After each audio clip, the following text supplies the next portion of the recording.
Olá, tudo bem? Espero que nesse exato momento em que vocês estão me ouvindo, que vocês possam se encontrar em perfeita paz, tranquilidade e que tenham a graça da parte de Deus em contornar habilidosamente este momento e não se deixando levar por ele, de modo a vencer todas as coisas. Como diz a palavra de Deus, a vitória não será nossa, mas a vitória já é nossa pelo sangue de Jesus. Meu querido, minha querida, quem, por mais habilidoso que seja, poderia imaginar que nós viveríamos dias como este? Deparar com uma situação que viria a ser o inimigo de toda a raça humana, o inimigo de todas as nações ao mesmo tempo. Pois bem, o Covid-19, o coronavírus, conseguiu essa marca.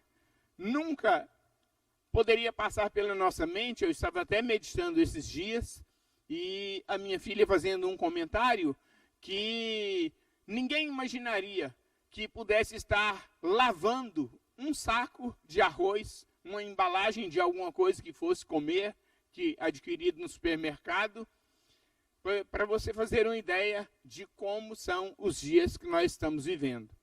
Hoje, meu querido irmão, minha querida irmã, eu trago para a reflexão dos nossos corações uma palavra da parte de Deus que está registrada em duas passagens, ambas extraídas dos Salmos. Uma delas, o Salmo 20, versículo 7, e a outra, o Salmo 127, versos 1 e 2, que dizem o seguinte: a primeira delas: uns confiam em carros, outros em cavalos. Nós, porém, faremos menção do nome do Senhor nosso Deus.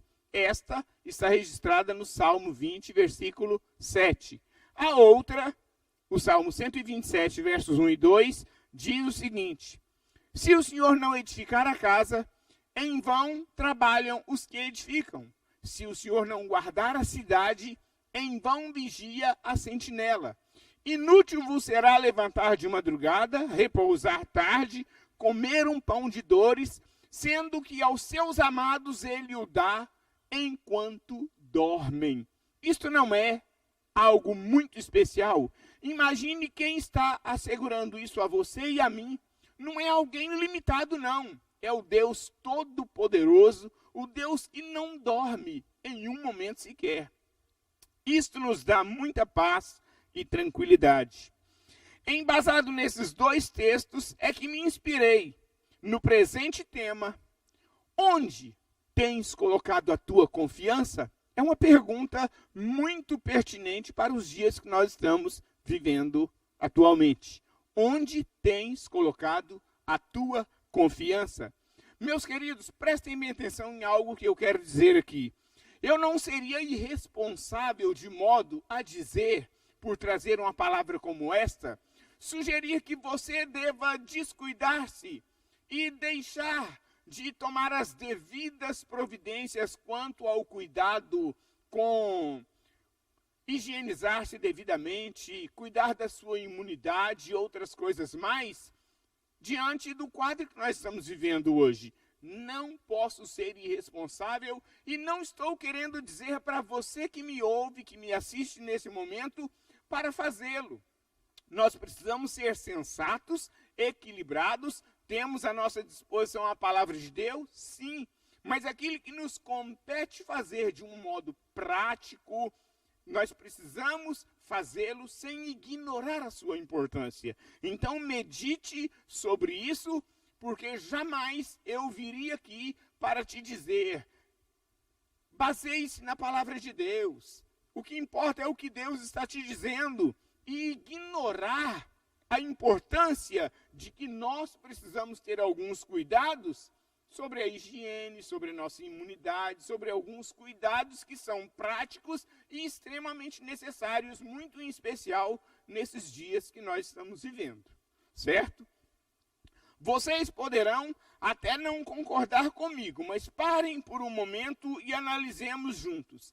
Nem todas as informações que nos chegam hoje em dia são de fonte segura.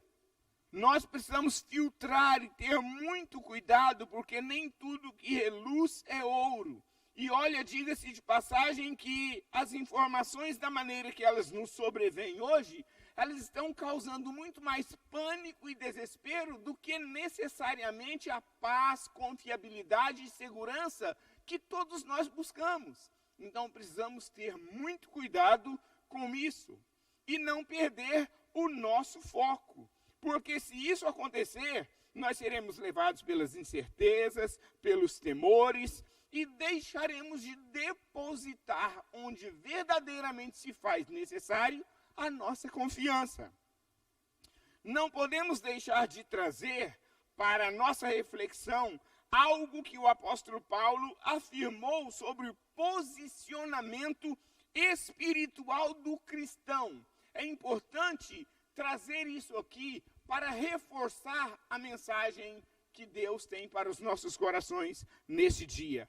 O apóstolo Paulo, escrevendo aos Efésios, no capítulo 1, nos versos 19 ao 21, e no capítulo 2, versículo 6, preste bem atenção nisso.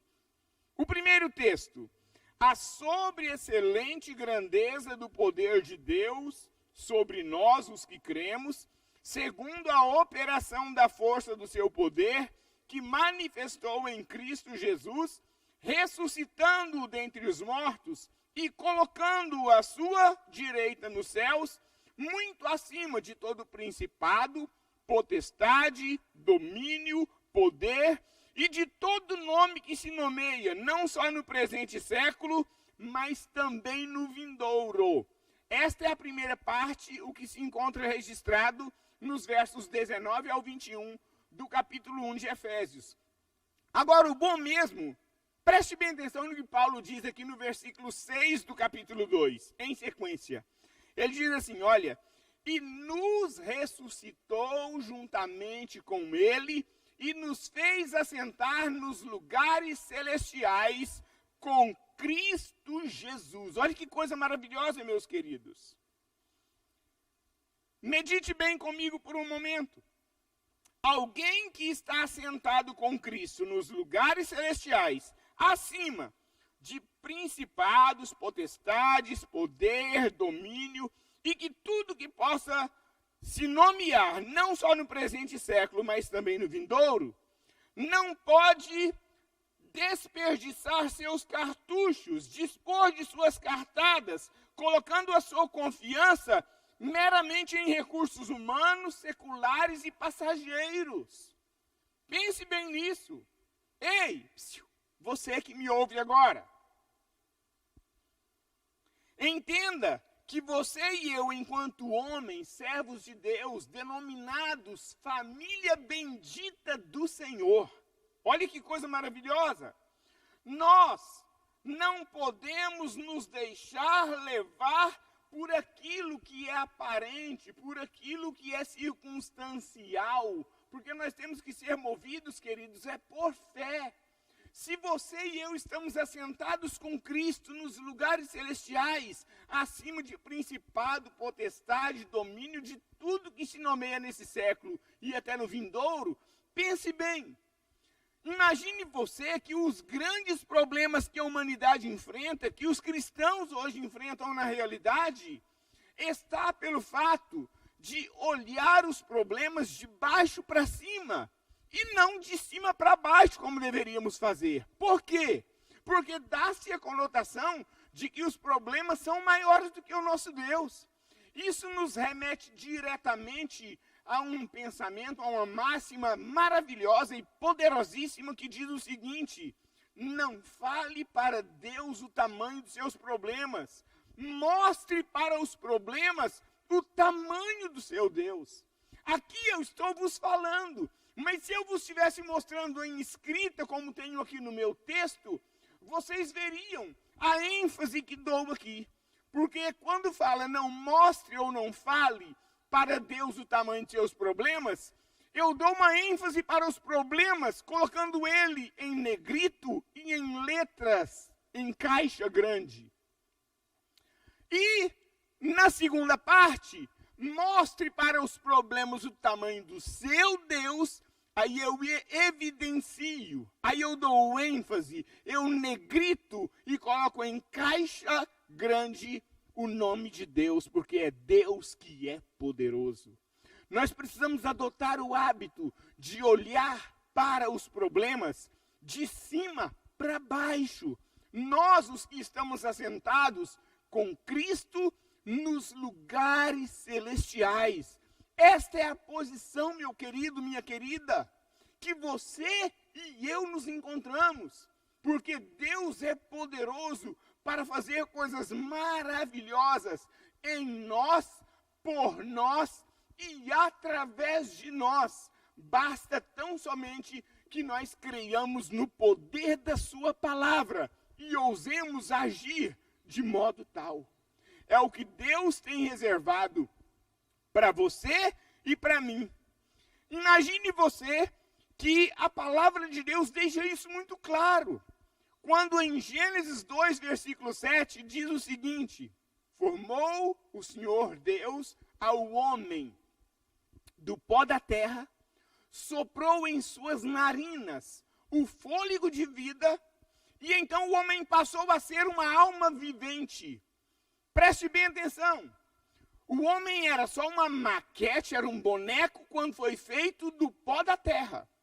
Só que quando Deus soprou em suas narinas o fôlego de vida, ele estava transmitindo para nós, estava compartilhando conosco da sua própria essência de vida. Já não em vão, a palavra diz que nós somos feitura sua, a sua própria imagem e semelhança. Veja bem isso. Por isso que quando nós dizemos que nós estamos em Cristo, estamos assentados com Ele nos lugares celestiais, e que nós somos, enquanto homens, enquanto filhos de Deus, nós somos um espírito que habitamos em um corpo e possuímos uma alma. Isto é tremendo, queridos. Quando nós compreendermos isso, nós não seremos abalados, seja por qualquer situação.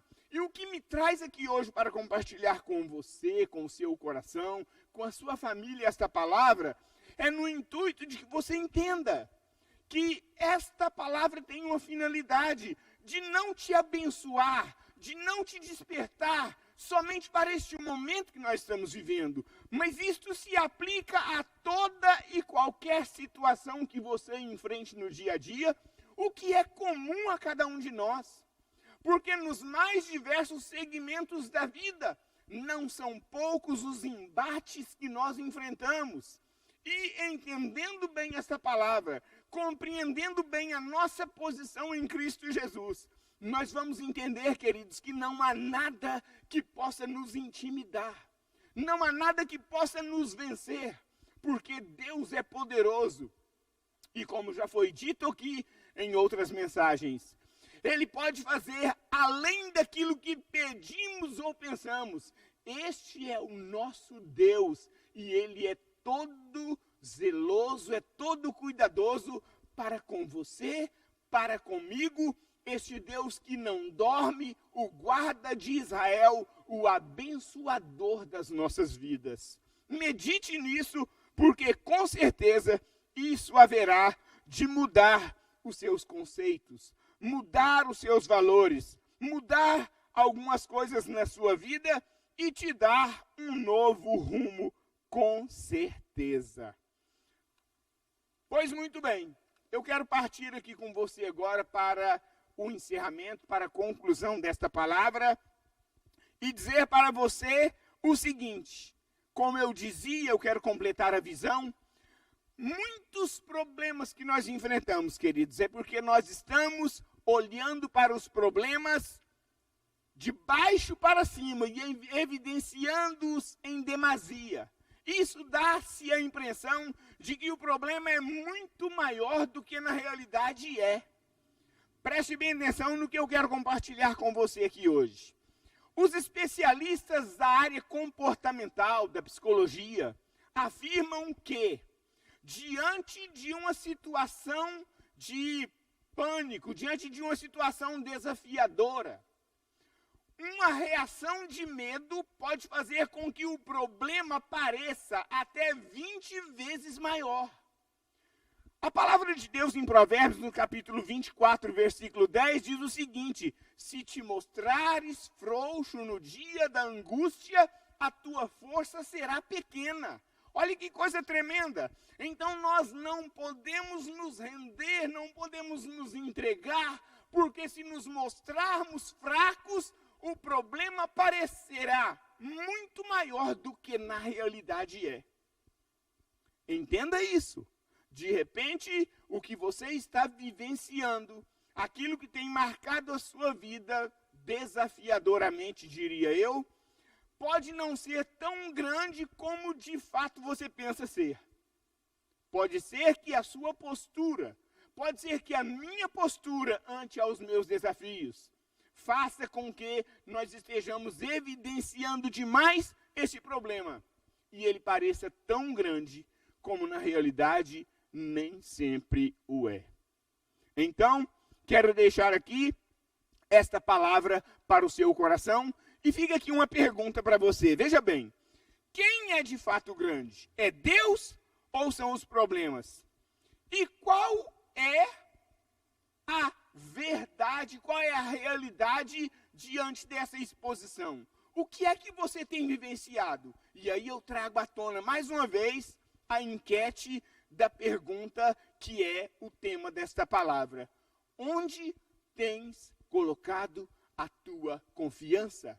Porque se a tua confiança está, como o salmista retrata no Salmo 20, versículo 7, uns confiam em carros, outros em cavalos. Nós, porém, faremos menção do nome do Senhor nosso Deus.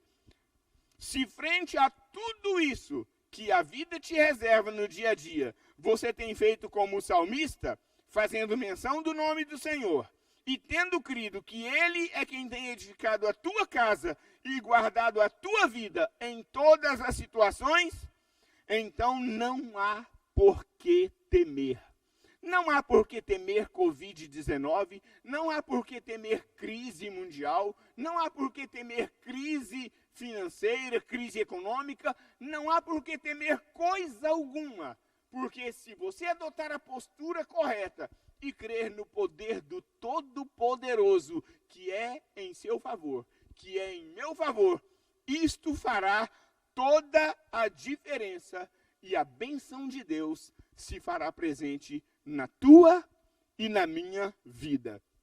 E para encerrar aqui, como não poderia deixar de ser, eu gostaria de orar com você, orar com a tua casa. Para quê? Para que esta palavra que você medita neste momento possa afixar-se em seu coração. E nós vamos orar para que o Espírito Santo de Deus faça isso. Eu não posso fazer, mas o Espírito de Deus pode. Nós vamos orar, pedir ao Espírito Santo para que registre esta palavra no seu coração. E como disse no início dessa mensagem, para que esta reflexão esteja te acompanhando, não só para este momento, mas em tantas outras circunstâncias, tantas outras situações e desafios que você vier a enfrentar nos dias posteriores. Amém? Eu gostaria de te convidar a orar comigo neste momento, em o nome de Jesus. Pai querido, no nome de Jesus, coloco a minha vida na tua presença e quero dizer para o Senhor, ó Pai, que eu sou só uma extensão do Senhor. Eu sou só o teu instrumento. Eu não posso fazer coisa alguma, Senhor amado, para acrescentar bem algum a cada um dos meus irmãos. Mas, Senhor amado, como teu instrumento, como extensão do Senhor, eu ouso tomar aqui a declaração poderosa do apóstolo Tiago, quando diz que muito pode em seus efeitos a oração feita por um justo. Portanto, no nome de Jesus, Senhor amado, que esta palavra possa chegar ao coração de cada um dos teus filhos que me ouve hoje, nesse exato momento, e que a tua graça poderosa possa, Senhor amado, envolver a cada um, possa gerar paz de espírito, possa gerar leveza na alma de cada um deles, e em nome de Jesus, quer enfrente o que enfrentar, creia em todo tempo que a vitória é nossa pelo sangue de Jesus, para a glória e para o louvor eterno do teu nome, em nome de Jesus. Amém e amém. Glória a Deus. Meu querido, fica aqui a você a minha gratidão, meu reconhecimento. Obrigado por me permitir entrar na tua casa. E quero deixar aqui também registrado o abraço de toda a equipe do Corpo Pastoral do Ministério Geração Eleita e também a bênção do Senhor em nome de cada um deles, em o nome de Jesus. A paz aos vossos corações.